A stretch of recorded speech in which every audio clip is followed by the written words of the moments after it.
naman nakakahiyang mamulitika. Pinaglaban natin kalayaan. Pinaglaban natin na may boses yung bawat isang tao. Pinaglaban natin demokrasya. So, hindi pwedeng lahat dekulay na lang.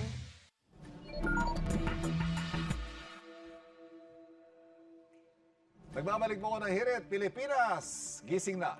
Ngayong araw po ginugunita natin ay ka-4 na pong anibersaryo ng EDSA People Power Revolution. Buhay pa kaya ang diwa nito sa mga Pilipino? It's about democracy. Yung history natin about dun sa nakaraang regime. Pagiging diktador ng mga Marcos noong panahon ng panunungkulan nila. Nagkaroon tayo ng kalayaan. I think buhay pa naman siya in a sense na gusto pa rin natin lumaban at nakatiwalian. Pero sa ngayon parang nawawala na, hindi na siguro 100%. Sa tingin ko, buhay pa.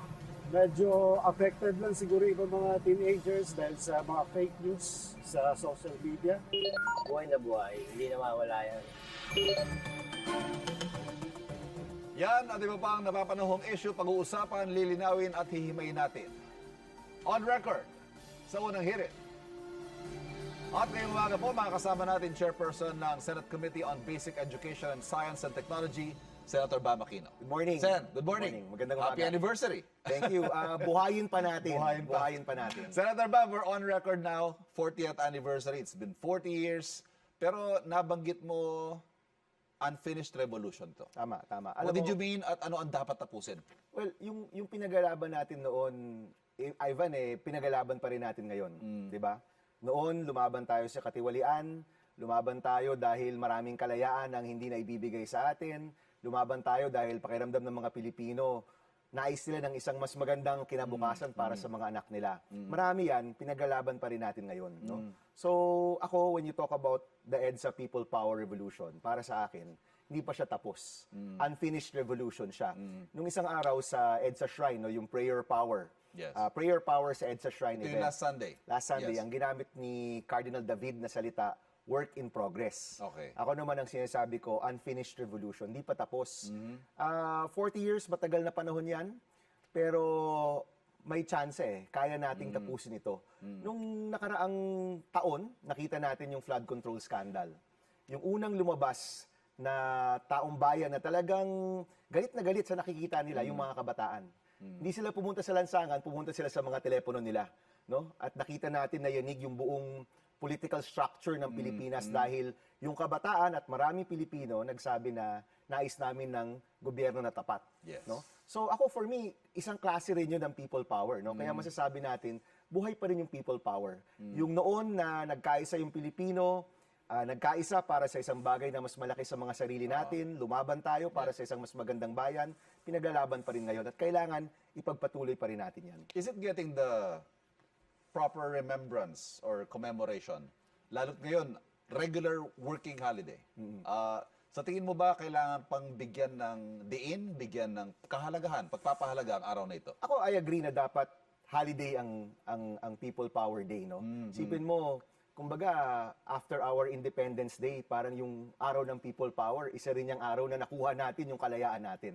So, maganda na maalala siya. Pero for me, ang mahalaga, yung mga buhay pa noon, gaya natin, magkaedad po kami ni Ivan, no? Yung mga buhay pa noon, sana mag-effort tayo sa araw na to na ikwento sa mga kapwa Pilipino natin na hindi pa buhay noon, ano yung nangyari.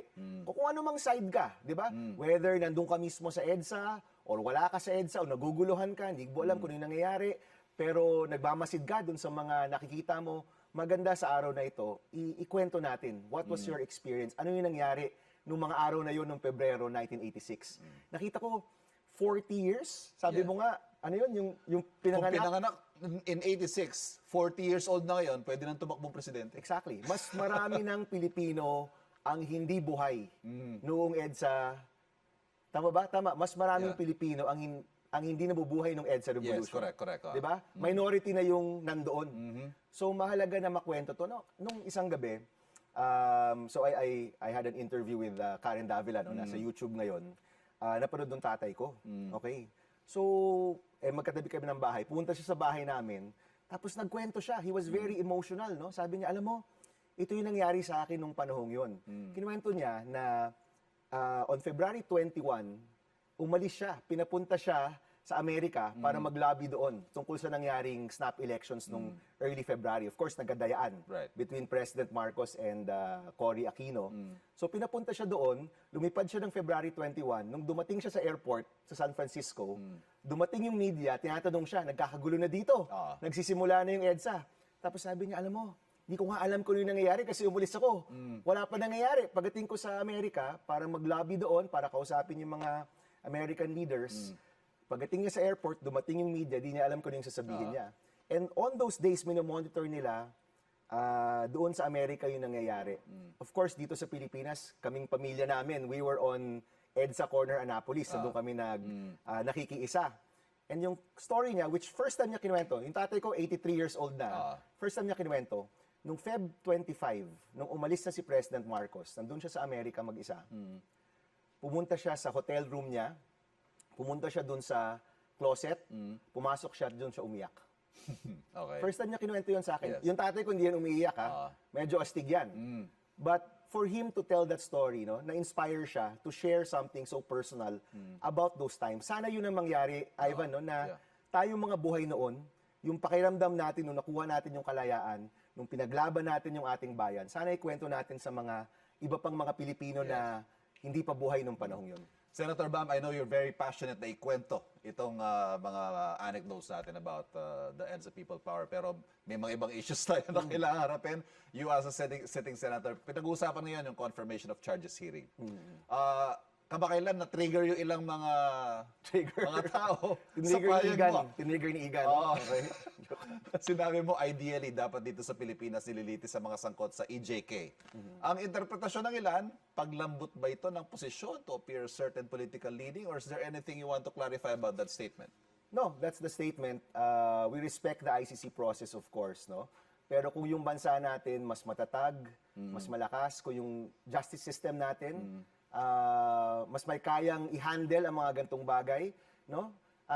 There would be another time siguro na dapat dito sa Pilipinas nililitis yan. But of course, dahil sa mga kahinaan natin, nakikita natin na doon makukuha ng mga EJK victims yung hustisya.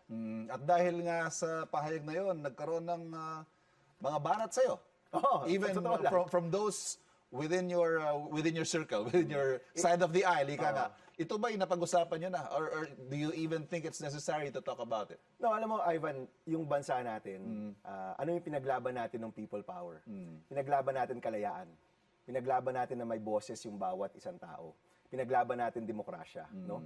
So, hindi pwedeng lahat dekulay na lang yung Yes. posisyon mo sa buhay. O gantong kulay ka, therefore, ganto dapat yung posisyon mo. O kaalyado mo si ganto, therefore dapat ganyan lagi. Lahat tayo may kanya-kanyang pananaw. Posible naman na maganda yung, or parehas ang ating prinsipyo, parehas ang ating pinagalaban, naghahanap pa rin tayo ng hustisya, naghahanap pa rin tayo ng tulong sa mga kababayan natin, naghahanap pa rin tayo ng yung Pilipinas sa nais natin, pero posibleng magkakaiba lang yung pananaw natin sa iba't ibang bagay. Yan rin yung pinaglaban natin nung 40 years ago, no, sa EDSA Revolution. At sa palagay ko, maganda na sa isang malayang bansa, may kanya-kanya rin tayong pananaw sa mga bagay-bagay. We can always agree to disagree. Ika Oo, nga. Pero pare-pareho naman ang ultimate objective natin. Yes, and sa panahon kasi ngayon, because of social media, because of our polarization, pilit pinaghihiwalay ang mga grupo. O ikaw hindi ka pwedeng makipag-picture sa akin kasi isang araw, di ba, chismis ako, may picture kami. Uy, Ikaw, minority yan bakit lumilipat ka na ba? Di ba? Or the other day, no, nasa Malacanang tayo para sa pag-distribute ng pondo ng classrooms na matagal na natin pinagalaban. O bawal bang makipagkamay sa presidente kasi kung pareho naman yung nais na mabigyan ng classroom yung mga mayors at governors. So, masyado nating pinipilit na pag isang kulay ka, kailangan ganito ka lang. And sa palagay ko, yung pinaglaban natin noon, pinaglaban nating demokrasya at kalayaan, nandyan para magkaisa yung Pilipino para sa mas mahalagang bagay kesa sa mga kulay at mga sarili natin. Eto Sen, nabanggit mo yung magkaibang kulay. Recently kasi, since nag-declare si VP Sara na tatakbo siyang Pangulo, and then nagkasunod-sunod naman na in one event, si si Mayor Lenny at ang Pangulo. Pinag-uusapan ngayon yung pagbuo daw ng alyansa sa pagitan ng Liberal Party and the current administration. Where do you stand on this? Alam mo, ang anumang alyansa ay dapat alyansa para sa pangangailangan ng taong bayan. At unti-unting nakikita natin yan, Ivan. No? Yung tulungan para sa, and hindi lang to ng administrasyon, yung mga panukala namin para sa transparency, yung kadena law, itong pagsulong ng mas maraming classrooms, no? Ito, yung button to sa Senado, walang kumukontra. The minority, the majority, kaalyado ng administrasyon, kaalyado ni President Duterte, mga independent gaya ko, nagkakaisa kami sa mga bagay na mahalaga para sa taong bayan. And I think yung ganyang klaseng alyansa, yan yung hinahanap ng tao. Of course, masarap pagchismisan, yung mga gatong bagay, anong kulay ng medyas, mga ganyan, di ba? Yes. Pero yung taong Pero of bayan... course, may mga historical differences But, tayo. Ivan, yung taong bayan kasi ngayon, ang hinahanap nila, ano yung matutulong mo eh. 'Di ba? Sa edukasyon, sa kalusugan, sa pagkain. And I think kaming mga opisyales, especially na 2 taon pa yan bago Yes, magkaroon ng correct. next elections. Kaming mga opisyales, ang tinatrabaho dapat namin yung ano yung kailangan ng tao. And dito, ito yung bagay na dapat pagkaisahan natin. Sen, I hope we have more time, pero overtime na daw tayo. Ganon. 2028 na lang, your plans. Alam mo- Napag-iisipan mo na ba yan? Alam mo, nakakahiyang mamuliti ka, Ivan, kung napakaraming trabahong kailangan gawin. Ako personally, kakabalik ko pa lang sa Senate, Isipin mo, wala pang 1 year. Ang nais talaga namin gawin, magtrabaho para sa bayan. At palagay ko yun rin yung hinahanap sa akin ng taong bayan. Magtrabaho ka para sa edukasyon, isulong mo yung mga panukala na magbibigay ng mas tapat na gobyerno, gawin mo yung lahat para yung mga sangkot, makulong, mabalik yung pera, mabago yung sistema, gawin mo yung lahat para sa taong bayan.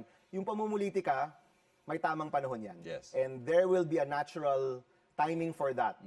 Ngayong 2026, wala pang 1 year mula nung nakarang eleksyon, trabaho muna tayo. But is it something that you're considering even higher position than Senate? Napag-uusapan lang siya dahil yung media yung lagi nagtatanong. Pero kung ako lang masusunod, let's work hard, let's work first, yun yung unahin natin. Isulong ang edukasyon. Senator Bam, thank you very much for joining us this morning. Salamat. Ang mga isyong pinag-uusapan, lilinawin at hihimay natin on record sa unang hirit.